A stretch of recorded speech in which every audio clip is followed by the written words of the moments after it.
Muy buenos días. Voy a conversar con Bernardo Calvo. Él es presidente de la Cámara de Artesanos Pequeños y Medianos Industriales del Estado Miranda, CACMI. Aquí leo que falta de efectivo es un tapón en la recuperación económica.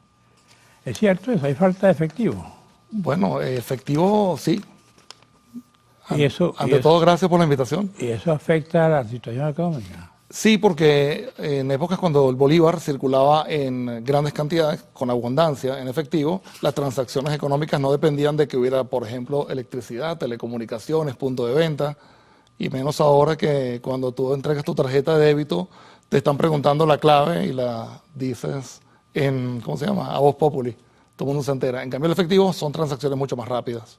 Y eso puede ayudar un poco. Sí. El viernes, aquel viernes cuando hubo el apagón, muchas operaciones comerciales se vieron impedidas por la falta de telecomunicaciones y si hubiera habido bastante efectivo, el comercio habría seguido fluyendo sin ningún problema. ¿Y cuánto perdieron ahí? Pues fueron bastantes horas porque a las 3 de la tarde cuando se restituyó ya el día ya había pasado. Ya mucha gente había dejado de hacer muchísimas transacciones. Ay, no se pierden. Hubo pérdidas, no se sabe cuántas, no lo sabemos, pero sí, hubo pérdidas. Bueno, aquí dice que también sufrió un apagón emocional. Ah, sí, esa es la noticia. La gente perdió la emoción del día ya cuando eran las 12 del mediodía y estamos esperando que la luz, la electricidad se restituyera temprano en la mañana. Ya cuando era mediodía perdiste ya prácticamente el día y ahí los ánimos empezaron a asustarse un poquito, la gente empezó a aprovisionarse esperando que el apagón fuera más largo. Sin embargo, a las 3 de la tarde estaba todo restituido y fue como que reconfortante. Y en este momento, ¿cómo está la capacidad operativa de la industria? Baja. Lo ¿Por que es qué la baja? pequeña, baja. ¿Por qué baja? Baja porque estamos preparados para una economía mayor, una economía más grande, y luego esta economía se redujo, ahora estamos viviendo en una economía reducida. ¿Por qué se redujo la economía? Se redujo, bueno, pues tenemos ya viendo, por ejemplo, desde el año 2016, cómo ha habido dificultades económicas, se nos ha caído una gran parte del mercado, y cuando caímos de una época subsidiada a la libertad de manejar cambio real en dólar y la convivencia de dos monedas, nos dimos cuenta que al colocar los precios donde van, desde el año 2018 para acá, la gente compra pues bastante menos. O sea, no es lo mismo lo que vendías en el 2017 con una economía subsidiada a lo que vendes a partir del 2019. Tú dices que dos monedas. Dos monedas, dólar y bolívar, conviviendo ¿Y la otra? dentro de la economía. ¿Cómo se llama la otra que anda por ahí corriendo, la otra moneda? No sé, el Bitcoin. El petro. El petro, exacto. De esa no la vemos en circulación, por lo menos no en el diario, pero sí tenemos una economía enana y estamos sobredimensionados para un país de una economía más grande. Una economía enana. Enana, sí. Y el presidente muy alto. Mira, los empresarios muy altos. De hecho, el techo tamaño, está demasiado bajo. Los empresarios sí, tenemos capacidades instaladas para 100 y estamos operando por debajo del 10. Yo digo que el presidente está muy alto de tamaño. Ah, sí, gracias. ¿Cuánto mides tú? 1,90, 1,80 y algo, sí, por ahí. ¿Uno qué? 87. Acá, está bien, 1,90. ¿Y qué otra cosa hay por ahí? ¿Qué les preocupa? Nos preocupa que el cambio de modelo económico anunciado por el presidente de la República hace ya varios años y desde el 2021, esta apertura económica con esta calma que nos están dando para el funcionamiento, no se está adaptando a la realidad del país porque venimos del rentismo y ese rentismo subsidiaba una enorme parte de la economía, sobre todo de la economía administrativa. Y ahora que estamos hablando de recuperación económica, queremos hablar de la recuperación económica del sector privado, de lo que es la economía real, y también una recuperación económica, pero después, posterior de la administración pública. La actualización de los precios en un comercio, y te lo digo con toda propiedad, si tú en un comercio tenías un precio en el año 2017 y luego en el 2019 pusiste el precio actual donde tú crees que va en dólares, la gente puede elegir comprarte o no. Por eso nuestras ventas cayeron del 90% tal vez al 5% en el 2019. Pero tiene que ver también con el ingreso de la gente. Si por supuesto que tiene que ver. También ingresa menos dinero para ellos porque hay menos circulación económica. Por eso. Exacto. Pero cuando colocas impuestos... ¿A ustedes han planteado eso al gobierno? Siempre. ¿Qué pasa? ¿No le paran? Sí paran. Están tomando decisiones un poco más tarde, pero las están tomando. Por eso los resultados económicos al día de hoy no son los que estábamos esperando para este nivel de recuperación. Son mayores. En la economía. Ajá. Ajá.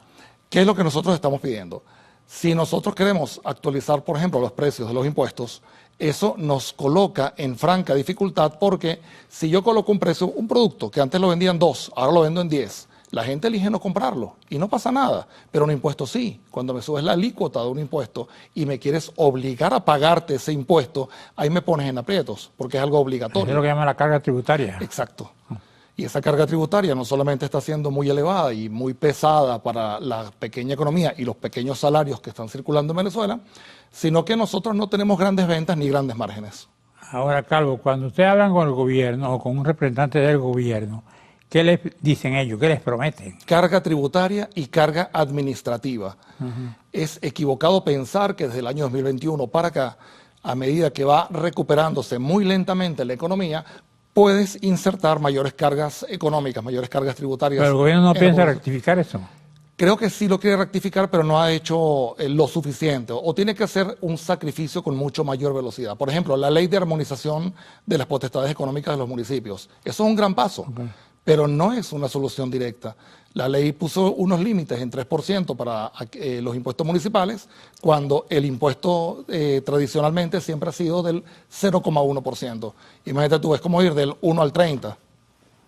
Ah, Es decir, que la ley de armonización tributaria tenía que haber devuelto los límites de las potestades tributarias de los municipios al 0,1% para todas sus competencias tributarias.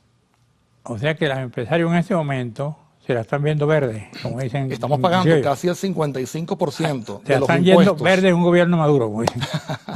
Por ahí va.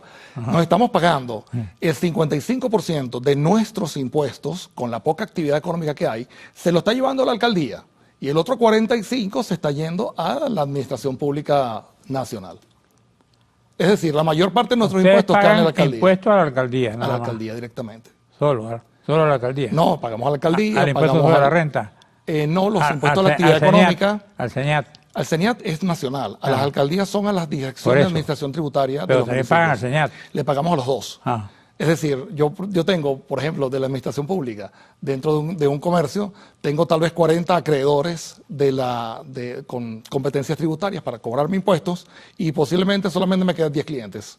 Es decir, tenemos muchas más obligaciones tributarias que ingresos económicos. Ahora, Calvo, ¿cuáles son tus empresas?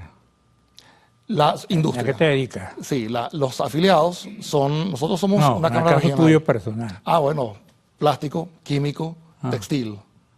Ajá. Y nada, los tres rubros están Y muy las bajos. tres- Sobre todo, nosotros también hacemos textiles para el calzado. Ajá. Y el calzado está totalmente en el piso. ¿Por qué?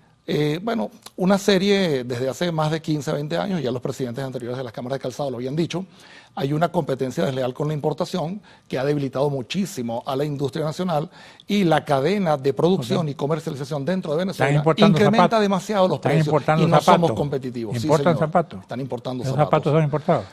No, estos son nacionales. Sí. Sí, de fábricas nacionales. No estoy seguro si esta fábrica todavía está abierta. Bueno, ¿no? Han cerrado muchas fábricas de calzado. También. Muchísimas. ¿Qué otras fábricas han cerrado? Textiles. Textiles. Textiles muchísimo. Gente que ¿A dónde fabricaba van confecciones. ¿A dónde van las víctimas de ese cierre? Las víctimas son los empleados, el Por eso. desempleo. ¿Se Pues van del país? Se van a la calle, se van a la informalidad, se van del país o se van a la administración pública cuando se abre alguna vacante. Es decir, tenemos inflada la administración pública de mucho empleo privado. Pues estaba hablando yo con un señor de Miami y decía que estaba llegando muchos venezolanos, pero también se estaban regresando. Y tienen que regresar, pero tenemos que darle condiciones.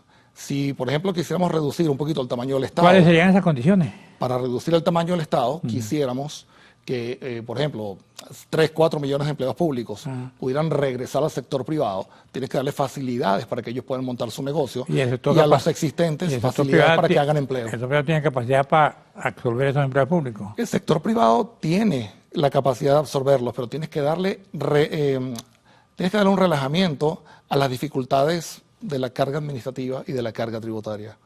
¿Qué otra cosa tienen ustedes ahí pendientes? Cuando, por ejemplo, formalizarse en Venezuela, formalizar una empresa tiene una barrera importante. Esa barrera, que es la barrera de la formalización, cuando la gente dice, bueno, quiero sacar un RIF, quiero sacar un registro mercantil, y lo primero que te das cuenta es que para montar cualquier pequeña empresa tienes que hacer un gasto inicial de $5,000. $5,000, por ejemplo. qué? Porque cuesta dinero sacar el registro mercantil, el abogado que te lo hace, el registro que te cobra. el RIF, los trámites, cuando vienes a darte cuenta, solamente la inversión en formalización supera el capital que la gran mayoría de los venezolanos pueden tener para comerciar. Y es ahí donde tú hablas de la informalidad. Y la informalidad no es algo deseable, sino que es una consecuencia. La gente no quiere ser informal, pero ese gran mercado informal es un mercado de supervivencia. ¿En cuánto estimas tú que ha crecido la informalidad? Nosotros estimamos que ha crecido muchísimo, por lo menos el doble o el triple. Ahora la informalidad, y no tenemos esos números, que son números que quisiéramos investigar tal vez a través de la tradicional Oficina Central de Estadística e Informática, es que la informalidad puede estar rondando en Venezuela por encima del 65-70%. Si tú te encontrás con el presidente, ¿qué le plantearías?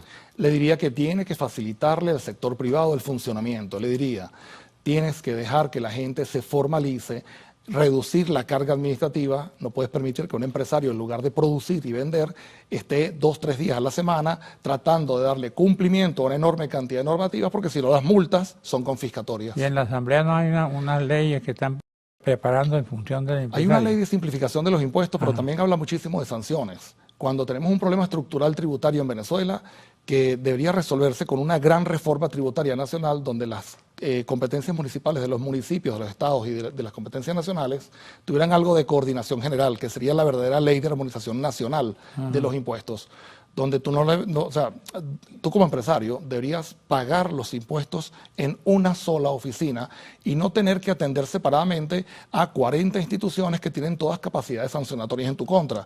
Al final, exponerte a ser empresario y ser empresario formal te da una serie de riesgos y una serie de costos que te hacen poco factible y poco exitoso el ejercicio económico. ¿Tú piensas que hay corrupción? Siempre hay. Sí. Corrupción hay, mira. No solamente la corrupción que sea evidente, donde un funcionario te secuestra un trámite y luego te pide un rescate por él, sino, por ejemplo, las ordenanzas. Hay ordenanzas que tienen casi más artículos que las leyes y ordenanzas que claramente tienen articulados contrarios a la Constitución y a las garantías constitucionales. Estas ordenanzas, por más que tú las estás denunciando, por más que le dices, ¿cómo puede ser que en una ordenanza tú puedas prever un cierre inmediato de un comercio porque le faltó un papelito de una cuestión formal? Cuando, contrariamente, en la Constitución te dan el debido proceso y el derecho a la defensa. Eso es algo que las ordenanzas están violentando arriba del Estado de Derecho en Venezuela. Ahora, Bernardo, es cierto que también hay corrupción cuando tú traes una mercancía por La Guaira o por cualquier puerto de Venezuela. Eso sería el puerta a puerta que están hablando. Puerta a puerta. Eso es la compensación en contra del desabastecimiento. Venezuela vivió, muy importante, un problema de desabastecimiento que había que resolverlo de cualquier manera. La forma como se vio en aquel 2020, 2021 para resolver el desabastecimiento era traer mercancía como fuera. Pero eso no es un acto de corrupción. Es solamente una forma. Ellos pagan impuestos. Una forma de vivir. Es una forma de traer cosas. ¿Cómo está ahorita las importaciones? Hay importaciones. Muchas. A nosotros en la industria. Hay más de lo que debe ser. No es tanto lo que debe ser, sino es lo que el mercado te puede absorber. Si nosotros tenemos un bien nacional que lo salimos a vender en 10 dólares o en 10 bolívares y resulta que el bien importado te llega y lo pueden vender en 6, es una competencia desleal. Y se vende. Porque Bolívar hay no existe, ventas. aquí lo que existe es dólar, pareciera, ¿no? Bueno, pareciera que sí, pero sí queremos que el bolívar circule de nuevo y en grandes cantidades. Lo que no queremos es que se devalúe todos los días. Un mensaje final, ¿no? Ya. Estamos preparados para afrontar al reto de la recuperación económica. Solo necesitamos que se tome más en serio que el Estado tiene que hacer alguno que otro sacrificio en pro de dejar funcionar a la economía. Bueno, muchas gracias por estar aquí. Gracias por la invitación. Gracias a usted, amigos televidentes. Nos veremos aquí mañana a esta misma hora.